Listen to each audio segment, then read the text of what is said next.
Hey guys, I'm Izdaisho, and I'm here bringing you a video of my sealed pool that I did yesterday. I participated in the M14 pre-release, which is the newest paper set that came out, and I figured, I ended up doing pretty well. I went 4-0 with this deck, and I decided that I would give you a little bit of an idea into how I built what I built. So when I start opening a sealed pool, I take notice of the good cards that are in the sealed pool. So for instance, when I was opening the packs, I saw that I had 2 opportunities, which is just 4 blue instant, target player draws 4 cards, which is just as close as you can get to bombs without it just being like a gigantic creature that kills them. Additionally, I saw this Thorncaster Sliver, which is a very good card, and Gigantic Sliver, also really good. So if I had enough slivers, then I knew that that would be a pretty good option for me. I think I was looking at white a little bit because I had these 2 Celestial Flares, which are just target player sacrifices a attacking or blocking creature, or target, what is it, destroy target creature, target attacking or blocking creature. Oh no, target player sacrifices an attacking or blocker creature. So yeah, it's an okay card, but not excellent or anything. What I did notice, not right away, but pretty close to right away, is that while I had a couple of powerful black cards in this Deathgaze Cockatrice, which is a 2/2 flying Death Touch, Quag Sickness, and Minotaur Abomination's okay, and then a couple of Mark of the Vampires, well, I noticed that I had a couple of good black cards. There really wasn't much there, so I wasn't. It was basically completely out of contention, and I just completely ignored it. I mean, I could have maybe splashed a Quag. No, wait, never mind. I was about to say I could have splashed a Quag Sickness, but that thing, you need a lot of swamps for it to work. But yeah, anyway, so that was completely out of the way from the get-go. Then, after taking a closer look at my white cards, there really weren't very many playable ones. There's these 2 Celestial Flares, which are okay. 2 Auramancers, which could be pretty good, but not really in this deck because there aren't too many auras. The only real aura is like Divine Favor. And then there's a Sentinel Sliver, which is fine, Dawnstrike Paladin, which is fine, Capation Knight, which is maybe fine, Angelic Wall. So some average cards, Siege Mastodon, I don't know. Nothing really stands out though, and it's not like anything that there's anything here that I really want to play. So I kind of narrowed it down. No black, no white. Not really even going to splash either of those 2. And then my next real decision was whether I wanted to play green-red or something, or X-blue, green-red or green-blue or something like that. So my next job was to figure out if blue was playable. So I see obviously I saw the 2 opportunities, saw a couple of Essence Scatters, a Train Condor, and an Athalia Sea Kite, which are all pretty good cards. Outside of that, there's a Wall of Frost, which is decent, a Scroll Thief, which is also decent, but then there's really not much. There's a couple of Sensory Deprivations, which are okay, Frost Breath, which has to be played in the right deck for it to be a decent card, Glimpse of Future, not great, Merfolk Spies are pretty bad, Armored Cantrix, Negate, Traumatize, not really things that I want to be running. So while I wanted to cast Opportunity, I decided that I wasn't really going to roll with it. So I got rid of blue after that, and then I decided to play red-green. And once I did, I had to make a pretty important decision right away, which is whether or not I wanted to include the slivers. So I have a Predatory Sliver, a Striking Sliver, a Blur Sliver, a Mana Weft Sliver somewhere along the lines. Where are you? Here, right here.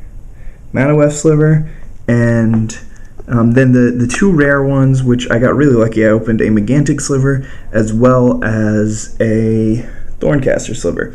So I ended up with 6 slivers, and I was able to have a decent sliver theme. You kind of want more than that for it to be good, but just because I had such powerful slivers, I decided to run them anyway. Then my next job was basically to narrow it down because I have a ton of cards in these colors. And one of the main issues that I did encounter was that I didn't have much removal. I basically had this Volcanic Geyser as well as Thorncaster Sliver. So in a pool without much removal, I have to be able to figure out a way for me to win without having to deal with my opponent's bombs. So the way I ended up doing that, and to some success, is playing some auras and some spells. So this is one that I want to talk about because it won me a bunch of games, but it's also not the greatest card. It's Seismic Stomp, 1 in a red, sorcery, creatures without flying can't block this turn. So most of the time that's going to be all their creatures, because if they have flyers, they'll be attacking in there, and they won't be too relevant. But you have to be careful with this card because it doesn't do anything really. Like, it doesn't put a creature on the board which can attack or block. It doesn't do any damage by itself. You need other creatures for it to be relevant. So this card is just, it fills up a slot in your deck that only a few cards can, which is not affect the board but still be relevant on its own. So that was one card that was really helpful for me to win the games, but wasn't really something that I was happy to run. Another option could have been this card here, Wild Ricochet, which is 2 red, and then instant you may choose new targets for target instant or sorcery, then copy that spell, you may choose new targets for the copy. So it's obviously a very powerful card, but it's very reliant on your opponent. So I really just view this as a sideboard card, even though it really could have helped me win a couple of games. You just have to have it at the perfect time, so other than that, it's not very good.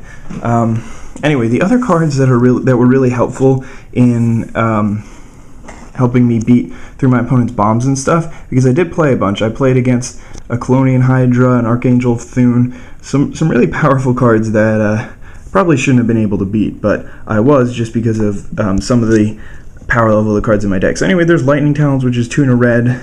It's an aura. Enchanted creature gets +3/+0 in first strike. This will enable your regular creatures to become really powerful. And one combo that I did have was the Lightning Talons with this guy, who I had 2 of, Regathan Firecat, as a 4/1 for 3. Obviously he's in the duels game, so you know him.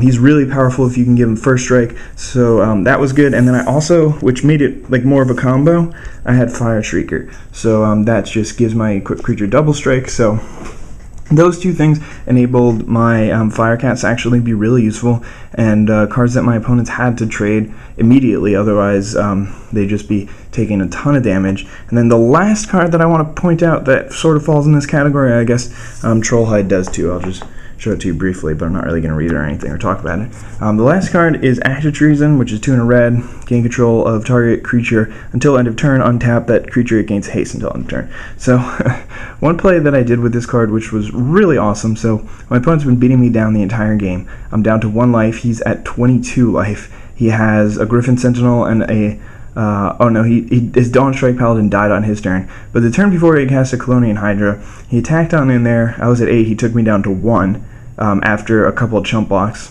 One on the Hydra just to save 2 life, and then the other one I traded something for the Dawn Strike Paladin. I had my Fire Shrieker out, and he's at 22 life. So I cast Act of Treason on his Colonian Hydra, which was down 8/8 after its counters got doubled. And then I attacked on in there after equipping it up with Fire Shrieker. It doubled again, so it became a 16/16 trample, and it had double strike. And that was actually enough to outright kill my opponent from 22. I had an Awaken the Ancient, which cost triple red, so it's kind of limiting, but I was only running 2 colors, so that wasn't so bad. I never actually saw it, so yeah, I can't really comment on it just because I never cast the spell. Rotting Maulhorn is another main reason why I wanted to play red. This guy is just a 5/3 for 4. It's just kind of unfair. He's super gigantic. Volcanic Geyser I really just used to kill a couple of creatures. I don't think I ever sent it at someone's face. And I mean, sort of when you're looking at these cards, you're like, oh, obviously you're going to play red. You have like 4 rares in those colors. But when you think about it, something like Thorncaster Sliver, not going to do anything on its own. So you really have to have other slivers for it to be a card worth playing. Awaken the Ancient, if you're not in heavy red, you're not going to be able to cast that spell. Mind Sparker, you're pretty much going to cast in all of your red decks, but it's not really anything amazing. It's just basically a 3/2 first strike for 3 that has some more limited upside. And then the other red rare is Wild Ricochet, and I didn't even cast that. So while I did have a bunch of red rares, none of them were really insane. But yeah, anyway. So it's just a couple more slivers here, Blur Sliver and Striking Sliver, and the Goblin Shortcutter, who's just another way to get in damage when my opponents are ahead, as well as just being a 2/1 for 2. Now, when you look at my green cards, there's basically, it's pretty deep. So I have these 2 Lay of Lands, which did give me the idea that I might want to splash something, because they easily allow me to look for basic lands. And in one of the other seals that I did, I played 2 of these things, and they were fine. The whole day they were pretty decent for me. So those are pretty playable if you need some extra cards and you think you can splash. So as well as I had an Elvish Mystic, and which I didn't even play in a Brindlebore, which is not great, but definitely playable. And I didn't play any of those cards. The rest of these aren't really playable, like Fog, Naturalized, Gladecover Scout, Howl the Night Pack, unless you're very heavy green. None of those are playable. Although I mean, if you're mostly green, I can see somebody playing Howl the Night Pack. I mean, if you get 4 wolves, it'll be very good. 3, it'll be not very good, I guess. You really need 4 or more for it to be worth it. But then, all these cards up here are pretty good. So Megantic Sliver should make the deck no matter what, since on its own it's a 6/6 for 6. So for only 1 green. So it's always pretty good. Spore Mound, it actually didn't do too much for me. I thought it would be a lot better, but a lot of the times I just drew it and then I didn't have any more lands. It's not like you're playing your Spore Mound on 5 and you're playing a land for every turn for the rest of the game. You basically have to draw a couple lands, so you don't usually get that much value out of it, and most of the time it's just a 5-mana 3/3. Giant Spider's always good. I mean, he just blocks things. He actually did a lot of attacking for me too. Rootwalla is a really sweet card, 2 and a green, and it's a 2/2, but it can get +2/+2 pretty easily. So it's often just like a 3-mana 4/4, or can threaten to be a 3-mana 4/4. Another Sliver. I think I cast like 2 or 3 things off of him, but he's really just there to gain the benefits from the other Slivers. Colonian Tusker is one of my favorite cards in the set. I mean, it's a 3/3 for 2, and one thing that I was talking to somebody else at the tournament about was this card is way better than Garruk's Companion, which was a 3/2 for Trample for 2. So the Trample is obviously relevant, but just having it be a 3/3 for 2 means that it's not going to trade with almost any other 2-drop, I mean, except for like Deadly Recluse. Canyon Minotaur is in the set, which is just a 4-mana 3/3 and does the exact same thing. The only thing that I had to worry about was it did cost green, so it was sometimes hard to cast, especially when I was running 9 mountains and only 8 forests. Lastly, there's Predatory Sliver and Deadly Recluse. So, I mean, my deck was pretty easy to build, but just the couple of things that were interesting were the different synergies that I had in it. So I had these Regathan Firecats with the Fire Shrieker and the Lightning Talons, as well as just a whole bunch of slivers. I really messed up this pile of cards now that I look at it, but yeah, I mean, that's basically how I built the deck. I just wanted some ways to get past my opponent's bombs, so I played stuff like Active Trees and Lightning Talons, Seismic Stomp out over there, and other than that, I just built a base of solid creatures and a couple of synergies. So yeah, I hope you guys enjoyed this video. I know it's a little bit poor camera work, but I am but a mere noob in that field. So hope you guys enjoyed the video. Have a wonderful day. Bye.